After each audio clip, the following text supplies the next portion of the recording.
नमस्कार, माय लेकी मराठी रेसिपी मध्ये तुमचं स्वागत आहे। आपण आज बघणार आहोत रवा उत्तप्पा।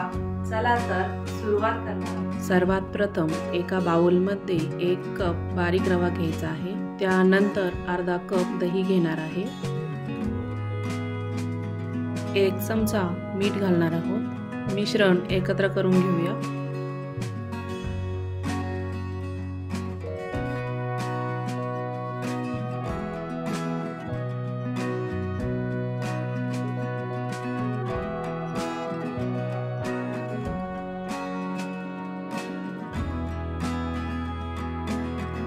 मिश्रण अजून कोरडे आहे, त्यामध्ये अर्धा कप पाणी टाकून घेऊया।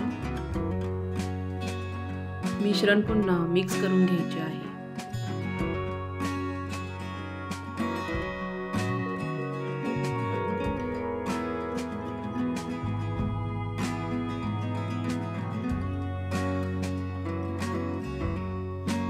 मिश्रण 2 ते 3 मिनिट चांगले फेटून घ्यायचे आहे। मिश्रण फेटून झाले आहे।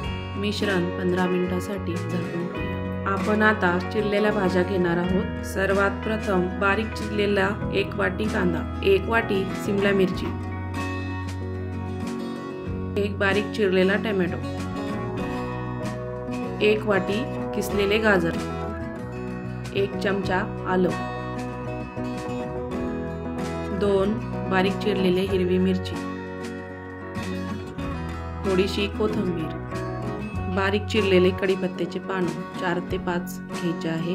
चवीनुसार मीठ। मिश्रण आता एकत्र करून घेऊया।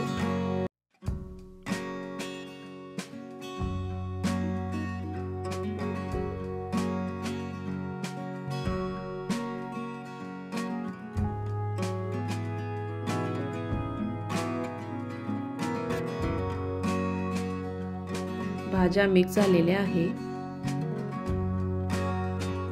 उत्तप्प्याचं पीठ मस्त फुललेलं आहे। त्यात अर्धा चमचा सोडा टाकायचा आहे।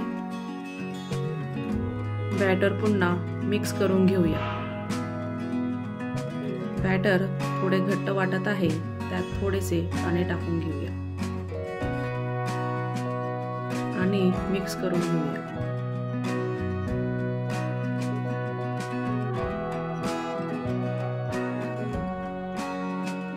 बॅटर आता रेडी झाले आहे। आता उत्तप्पा करायला घेऊया। पॅन गरम झालेला आहे, त्यावर 1-1 चमचे बॅटर टाकून घेऊया।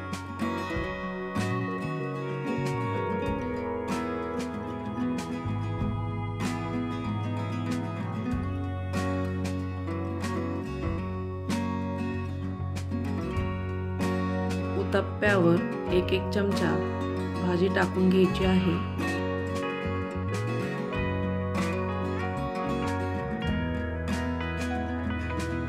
चमच्याने थोडेसे दाबून घेऊया।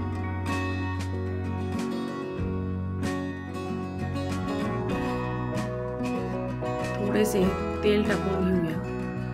1-2 मिनिटांसाठी झाकण ठेवून घेऊया। 2 मिनिटं झाली आहे। आता झाकण काढून घेऊया।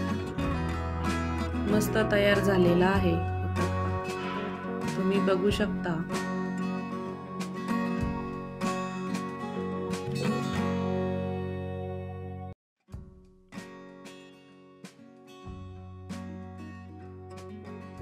प्लेट मध्ये काढून घेऊया। तर अशा प्रकारे सर्व उत्तप्पे तयार करून घेणार आहोत।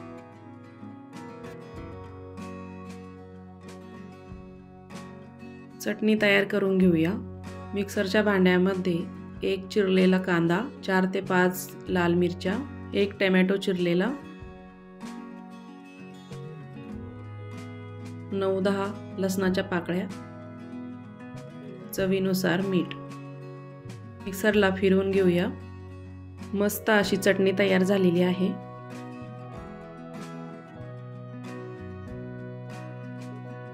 एका वाटीमध्ये काढून घेऊया।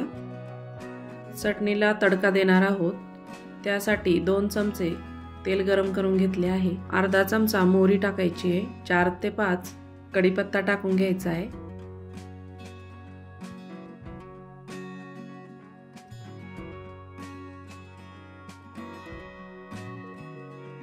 चटणीवर ओतून घेऊया। चटणी मिक्स करून घेऊया। उत्तप्यासोबत खूप छान लागते ही चटणी, अवश्य करून बघा। मस्त तयार झालेला आहे उत्तप्पा आणि चटणी। तर आजचा व्हिडिओ कसा वाटला? अगदी सोप्या पद्धतीने आपण आज बनवलेला आहे रवा उत्तप्पा। व्हिडिओ आवडल्यास चॅनलला सबस्क्राइब करा।